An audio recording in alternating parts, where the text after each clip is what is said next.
Muito obrigado, Sr. Presidente, Srs. Deputados e Srs. Membros do Governo. Este debate, infelizmente, está a confirmar as piores expectativas que podíamos ter ao início da reunião e está muito longe de corresponder a um debate sério sobre estratégias do que quer que seja. Eu diria até que está muito longe de corresponder a um debate sério, ponto final. Eu quero dizer que não me recordo de ter acontecido alguma vez ser convocado para uma reunião na Assembleia com um membro do Governo que pediu para vir cá apresentar um plano que não existe. Não me lembro de ter acontecido uma reunião começar em que a ordem de trabalhos é um documento cuja capa é apresentada aos deputados, mas que os deputados a ele não têm acesso. E quero dizer que não me lembro de ser chamado para uma reunião para falar sobre linhas estratégicas de um plano estratégico de transportes, ou linhas orientadoras, e dar por mim a ouvir o Ministro a falar de telemóveis dos administradores, viaturas e passes para os trabalhadores.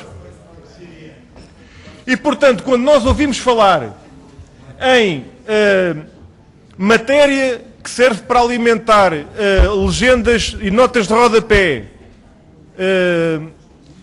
e passa muito ao lado, a milhas náuticas, a anos-luz do debate essencial que o próprio Governo se propõe trazer à Assembleia, eu quero dizer que este debate está muito comprometido quanto à viabilização dos seus resultados. Eu quero dizer que ao princípio percebi que não íamos ter plano estratégico de transportes para aqui discutir. E fiquei à espera das linhas orientadoras. E depois, já no final da sua intervenção, nós recebemos um documento com algumas páginas intitulado Linhas Orientadoras, ao Sr. Ministro, em que na área do transporte marítimo e portuário diz que as principais medidas são duas. Deve ser feito um esforço de manutenção do investimento e a segunda, investimento a realizar 2.500 milhões de euros entre investimento público e privado. Aqui temos as linhas orientadoras do Governo para aquilo que é o ativo estratégico ímpar para o nosso país, responsável por 72% do comércio internacional. É esta a estratégia, é esta a linha orientadora que está no cerne da estratégia de desenvolvimento que o Governo quer trazer. É que se isto é o essencial, eu agora imagino o que é que será o acessório, Sr. Ministro. Quando começa a sua intervenção com um manifesto que nada tem a ver com a estratégia de transportes, tem a ver, isso sim, e eu estou quase certo que aí tocamos no cerne do sentido da política deste Governo e das intervenções que aqui vem fazer, aqui e onde quer que vá, que é, o que temos é uma síntese de um levantamento para um programa de privatizações. Porque pode haver na cabeça de muita gente, não sei se na de Vossas Excelências, uma confusão conceptual entre plano estratégico e programa de privatizações.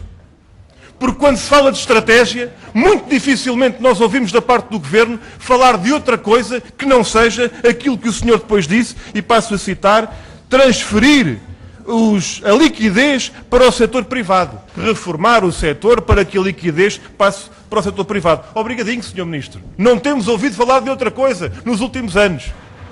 E é isso, aliás, que temos vindo a assistir. Quando diz que os portugueses não podem continuar a suportar com os seus impostos um setor insustentável, eu quero lhe perguntar concretamente, e o senhor, honra lhe seja feita, registra as perguntas que são feitas e até agora tem procurado responder, até agora, esperemos que continue assim. Pergunta concreta, quantos euros dos contribuintes foram para a TAP na última década? E quantos foram para a ANA Aeroportos? E quanto prejuízo deu a ANA Aeroportos ao país? E quantos dividendos do lucro da ANA Aeroportos vieram para os cofres do Estado? E em termos de proibição estabelecida pela Comissão Europeia 97, salvo erro, de financiamento público à TAP, qual é o suporte dos contribuintes para o maior exportador nacional que é a TAP Air Portugal? É uma pergunta concreta que eu gostava que o senhor respondesse. Outra pergunta concreta. Em que áreas metropolitanas da União Europeia, para não abranger mais, para não ser mais vasto, em que áreas metropolitanas da União Europeia Os sistemas de transportes públicos têm receitas no tarifário que cubram as despesas todas. Custos operacionais, serviço de dívida, investimentos na rede, etc. Porque é isso que corresponde aos gráficos que o senhor aqui veio trazer. Onde é que as despesas dos operadores de transporte público da Europa são pagas pela receita toda? Em termos de equilíbrio total. Eu vou repetir.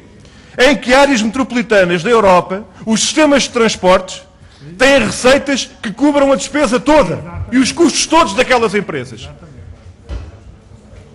O metropolitano de Lisboa, no ano passado, teve 73 milhões de euros de custos com o pessoal e 101 milhões de euros em juros, pelas dívidas que teve de contrair por ordem dos sucessivos ministros, para fazer investimento que não foi financiado pelo Orçamento de Estado.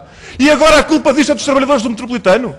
Ou a culpa disto é dos utentes do metropolitano, que têm que pagar a tarifa brutalmente aumentada, como o senhor já decretou este ano e que agora veio anunciar novos aumentos para o próximo ano, ou para o final deste ano?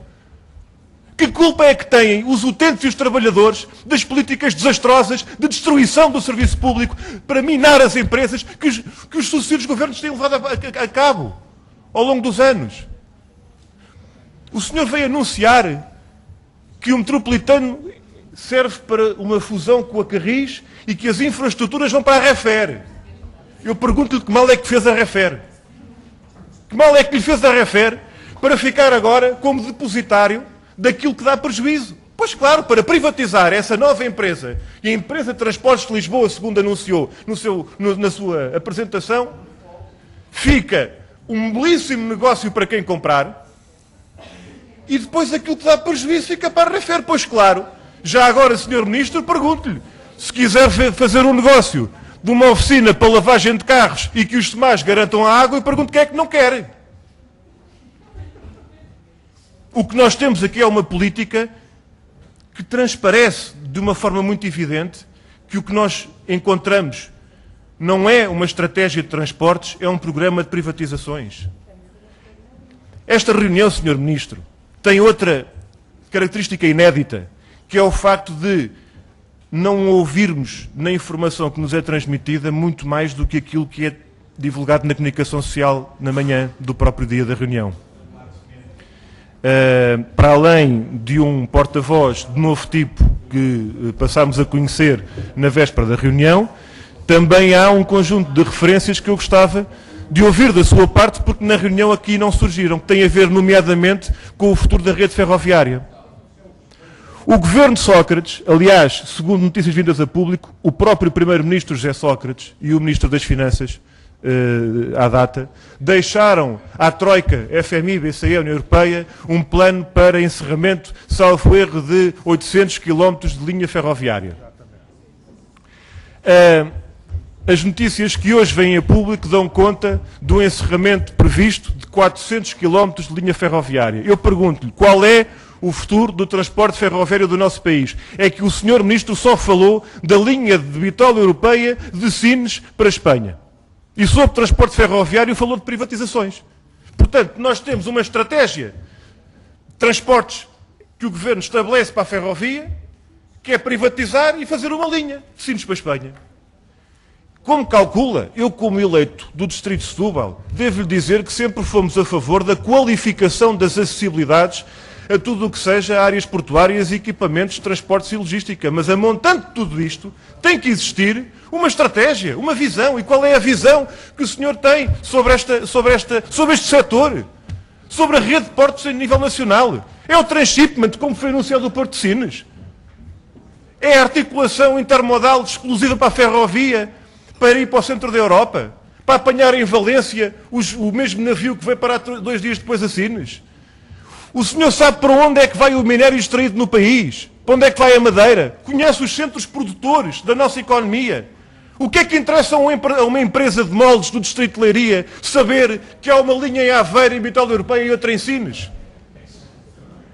Se nós olhamos para a competitividade que o senhor já gastou no seu discurso, porque falou umas 40 vezes, mas não traduziu no concreto, em termos de medida de desenvolvimento da tal rede de transportes e logística, em termos integrados, harmoniosos, que tenham uma visão estratégica do desenvolvimento nacional, de coesão territorial. ao serviço da economia e da população. Não é de alguns grupos económicos, Sr. Ministro. Se houver essa visão diferente, então a reunião tem que começar do princípio, porque não é o que temos tido até agora. O senhor falou do problema financeiro e económico das empresas, mas aquilo que eu lhe pergunto é, como é que compreende que o PSD e o CDS tenham votado contra, e já agora o PS tendo-se abstido, de uma recomendação que nós propusemos para que seja posto um ponto final à discrepância e aos desvios na distribuição das receitas do Passo Social, em que o metropolitano de Lisboa, 12 milhões de euros, deixa de os receber porque vão para os privados. E porquê é que o senhor, desde que o senhor tomou posse e que vem cá e que eu faço estas perguntas, o senhor não responde a isto?